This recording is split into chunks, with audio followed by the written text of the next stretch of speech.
Najprej bi rad povedal, da mislim, da je treba končati to zgodbo, da 600 000 upokojencev ne voli za dosti močno stranko Desus.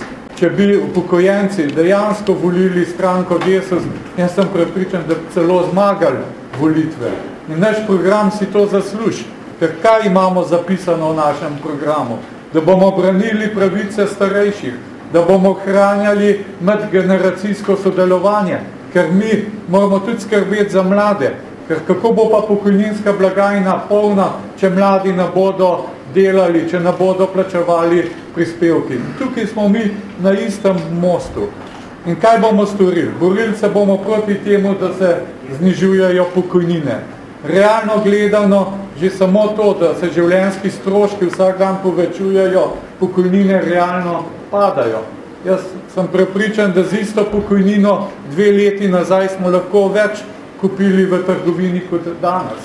Ampak kaj so pa nekateri želeli, oziroma praktično vse politične stranke? Vedno želijo, da se upokojencem znižajo pokojnine, ker je to najlažje privrčevati sredstva, ki jih ni v proračunu. In zato pravim, mi ne smemo dovoliti znižanje pokojnin.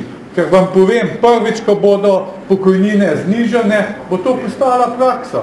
Vsaka vlada, ko bo prišla in če Desus ne bo zadosti močen, bojo rekli, ja, pokojnine morajo za 5% dol, ker sicer ne bomo preživeli.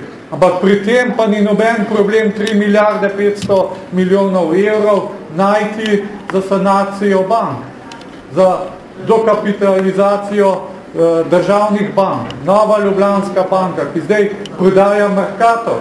Veste, kaj se je zgodilo, če bo Mercator prodan nekomu, ki slovi kot tajkun, ki nima kapitala, ki sploh nima tega denarja? Kaj se bo zgodilo? Najprej bo veliko delov izgubilo službo v Mercatorju. Potem bomo kar naenkrat ugotovili, da ni več slovenskih izdelkov, da kupujemo hrvaške izdelke. Potem bomo pa še to ugotovili, da slovenski kmet pravzaprav nima več kaj prodati na slovenskih policah.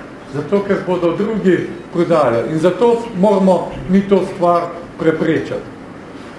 Treba je tudi vedeti, v javnem sektorju so plače šle zadnje 2 leti za skoraj 8% dol. In če ne bilo stranke Desus, bi šele tudi pokojnine dol. Ne glede na to, da življenjski stroški rastejo, zato ker je sindikat rekel, če grejo v javnem sektorju plače dol, morajo tudi pokojnine. In sem rabil veliko časa, da sem razložil sindikatom v javnem sektorju, da pokojnina ni socialna pravica, da pokojnina ni socialni transfer, ampak za pokojnino se dela in plača prispevke. Vi ste plačali to pokojnino, vsak mesec ste to gledali. Enako za zdravstveno zavarovanje. In zato je treba zavarovati javno zdravstvo, ker če bo privatizirano, vam nič ne pomaga zdravstveno zavarovanje. Ker privatni zdravnik vam bo rekel, gledajte, če hočete, da vas pregledam, to stane toliko in toliko. In zato je nujno tudi, da ohranimo javno zdravstvo in to je ena glavnih točk tudi našega programa. Naslednja stvar, če bo stranka Desus v vladi, mi bomo zahtevali regres za vse upokojence. Poglejte, tukaj se dogajajo sedaj velike krivice. Tisti upokojenci do 622 evrov dobi regres. Če imaš pa 680 evrov, pa ne dobiš regresa. In če pogledaš podatke, boš lahko videl, nekdo, ki je delal na istem delovnem mestu za isto plačo, pa je eden delal 35 let, ima recimo 610 evrov, pa dobi regres, tisti isti, ki je pa delal 40 let, pa ima nekaj više odmero, ima pa 650 evrov pokojnine, pa ne dobi regresa. Kaznovan zato, ker je več delov, zato, ker je več prispeval v družbi. In mi moramo to spremeniti. Res pa je, da regres za vse bo stal še dodatnih 100 milijonov evrov. Vendar res je pa tudi, da ta regres ste si zaslužili, se to ni neka socialna pravica. To je nekaj, kar vam pripada, zato, ker ste delali. In zato, če imamo mi milijarde za banke, pa vidimo, da se še nič ni spremenilo. Jaz sem pričakoval, da ko bomo vložili 3 milijarde pa po v banke, da bomo začeli res nova delovna mesta, gospodarska rast. Imamo trenutno gospodarsko rast, tudi nekaj manjša je brezposelna, ampak to še ni to, kar bo Slovenijo pripeljali iz krize. In zato jaz menim, da je treba regres vrniti upokojencem. In jaz upam, da te to vašem prijateljem, zlasti tistem upokojencem, ker tisto nedeljo ponavadi ostanejo doma, namesto da šli na volitve in dajte jim reči, saj enkrat nam dajte priložnost kot stranki Desus, ki zastopa vaše interese, da volite za Desus in boste videli, da se bodo borili za vas. Ker najlažje je doma ostati in potem 4 leta kritizirati, kako je vse slabo in kako je vse za nič. Ljudje, pojdite na volitve.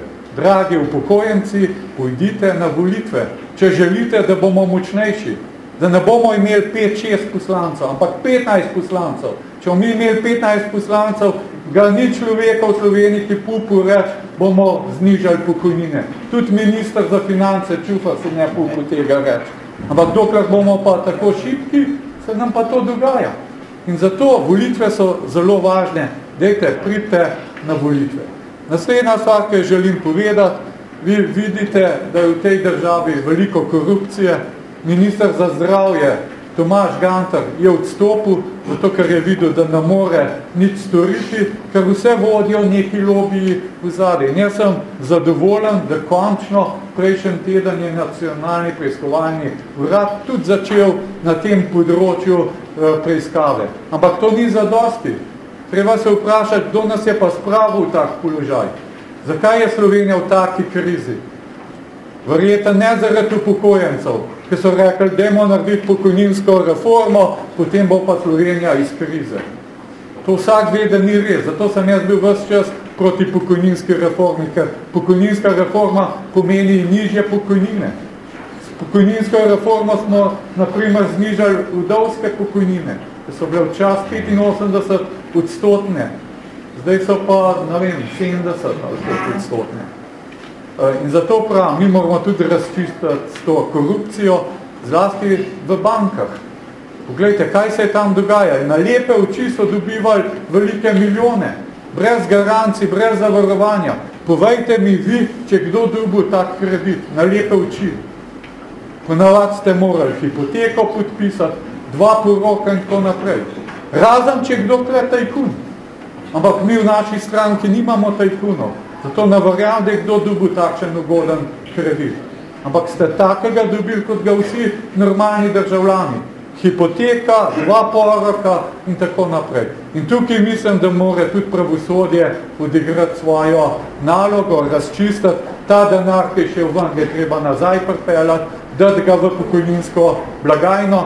Jaz moram tudi pohvaliti našega vodja poslanske skupine, gospoda Jurša, ko smo se pogajali za zakon o SDH, smo uspeli z demografskim skladom. To je izjemno pomemben, da bo del kupnin, da bodo prodajali državna podjetja, ki ste jih vi ustvarjali. Kdo je pa ta podjetja ustvarjal? Kaj pa je bilo po drugi svetovni vojni? Nič. Vi ste jih ustvarjali. In je prav, da del kupnine gre v ta demografski sklad za stabilizacijo pokojninske blagajne.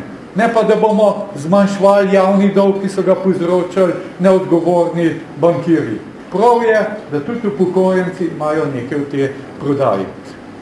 Jaz hodim zadnje dni veliko na terenu, jaz moram reči, da vzdušje dobro, jaz mislim, da je stranka Desus dosegla zgodovinski rezultat, najboljši doslej, naš najboljši je bil doslej 7,5% leta 2008, jaz sem prepričan, da bo zdaj bistveno boljši rezultat, jaz sem prepričan, da upokojenci vedo, da je treba podpreti Desus, če želijo, da se bomo lahko v parlamentu borili. Moram pa reči, da v parlamentu je ta borba izjemno težka. In zato čestitke vsem našim kandidatkam in kandidatom, zato ker tisti, ki bodo izvoljeni, bodo šli v parlament in se bojo morali vsak dan boriti za vas, za pokojnine, za javno zdravstvo, za javno šolstvo. In na koncu bi samo to rekel. Pojdite na volitve, da zmagamo te volitve, da dosežemo najboljši rezultat in da vrnemo ljudem dostojanstvo. Hvala!